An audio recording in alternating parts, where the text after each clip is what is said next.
Welcome to the Spot on Woodworks YouTube channel. In this video, I'm going to be putting together a walnut computer desk for myself. I purchased this lumber well over a year ago, or actually right at a year ago, from Jeffries Woodworks in Knoxville. So if you're in the area, definitely give Bob and Cynthia a visit. They have just an insane selection of hardwoods down there, so definitely check them out. If you work in a small shop like I do and you do not have a jointing sled, definitely look into this. They're super easy to make, and they just make the whole process so much easier. As you can see, my jointer is only a 6-inch jointer, so a lot of these boards didn't quite fit across the jointer. If you're new to woodworking and you're not watching Facebook Marketplace constantly for new tools, I highly recommend it. My wife actually found this saw stop on Facebook Marketplace for about half the price that it would be retail, and it came with a whole bunch of accessories and some extra hardwood that the guy had. $2,700 was a fantastic deal for that saw. Speaking of Facebook Marketplace, this tool was another secondhand tool that I got as soon as I started woodworking. I'm pretty sure the guy that I bought this from originally got this from Amazon, so very cheap, Chinese-made tool. It does the work. Hopefully one day I'll upgrade, but for now it does exactly what it's supposed to do, so I guess I don't really have anything to complain about there.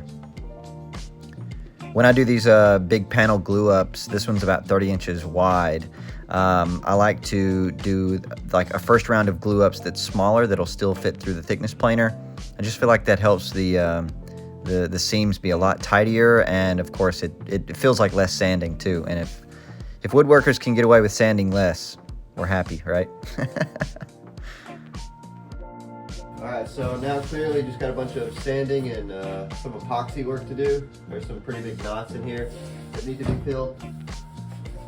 I've not really hyped myself up for it yet, but I thought about trying to do bow tie inlays for those cracks right there, especially the back side of this one.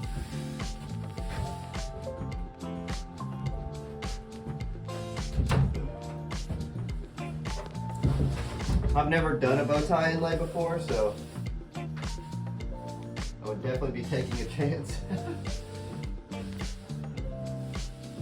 So far, pretty good though. And now, time for everybody's favorite part of woodworking, sanding. Not. Let's get it done. Every single panel glue up I do, I always use this pencil trick. Take your carpenter's pencil and mark all over the panel that you're going to be sanding, and as you sand, you can just watch your pencil marks disappear. To me, it helps the process go by a little faster because you can see your progress. I don't know, it helps me. Whenever I first started woodworking, I learned about the different cuts of lumber, like rift sawn and quarter sawn. I'm sure you're familiar with these terms. And in this project, I really sort of come to understand the importance of those things. As you look across the panel, you can see how the different grain patterns are, well, just that, they're different. And so moving forward, I think for my panels, I'm going to, whenever I'm in the buying stage, I'm going to specifically request, quarter sawn or rift sawn, and so that all the boards will match their grain patterns. But I still love this desk, don't get me wrong. Using epoxy to fill knot holes in this project. I've done this with both of my hardwood projects so far. This is Total Boat epoxy and dye that I purchased from Woodcraft. Pretty easy to mix. It's a 1-to-1 ratio, so very easy to mix on the fly.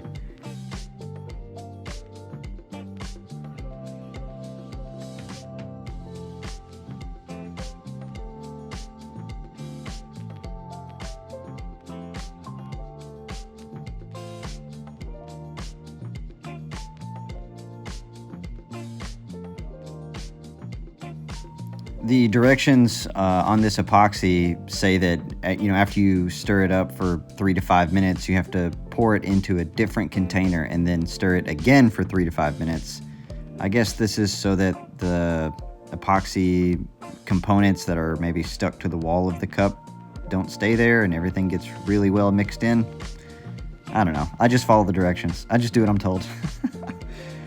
And here's where I start filling some of those holes. If you're liking the video so far, be sure to check out my other video where I made a 9-foot long by 4-foot wide conference table made of ash.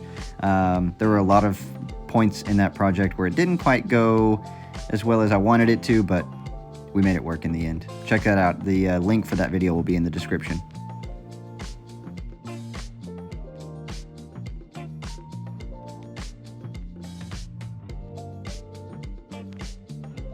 Note to self, or note to you rather, if you're going to be using epoxy as a wood filler like this, filling this big knot or this area around a knot, make sure that your epoxy is warm before you start pouring it, because if it's too thick, it's going to be more of like a gel, like a really thick gel, and it's going to have a hard time seeping into those cracks, and it's going to take forever for it to actually fill the crack. And I don't know if you can see it, but that's kind of what I'm dealing with here.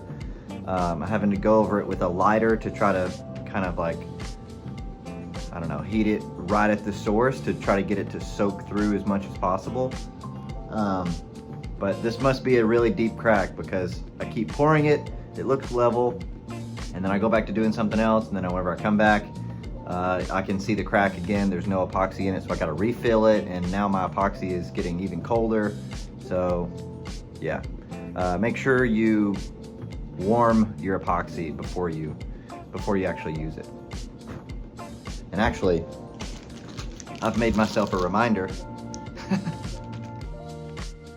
Previously, I mentioned the ash conference table that I built, and that was the very first project that I used Rubio monocoat on. Of course, by recommendation of every YouTuber or every woodworker on YouTube. This stuff is awesome. It looks great. It's easy to apply. It's really, really damn expensive though. So if you're going to be building, or if you're going to be using Rubio in your future projects, make sure you, pass the charge along to the client, I guess. But the finish is worth it. It's a really, really nice finish. I actually ended up putting 2 coats of Rubio monocoat on this.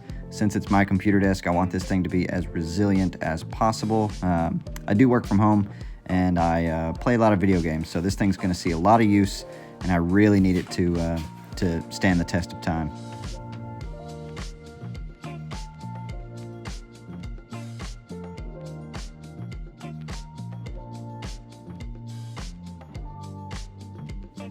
Using steel table legs that I purchased from Etsy for the base of this table. If I can find the Etsy account, I'll be sure to link them in the description.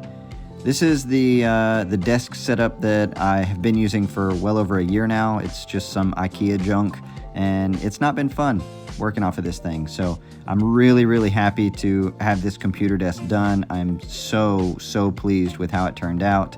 And thank you for following along and watching the video. Again, check out my other video where I built the ash conference table. That thing was an absolute beast.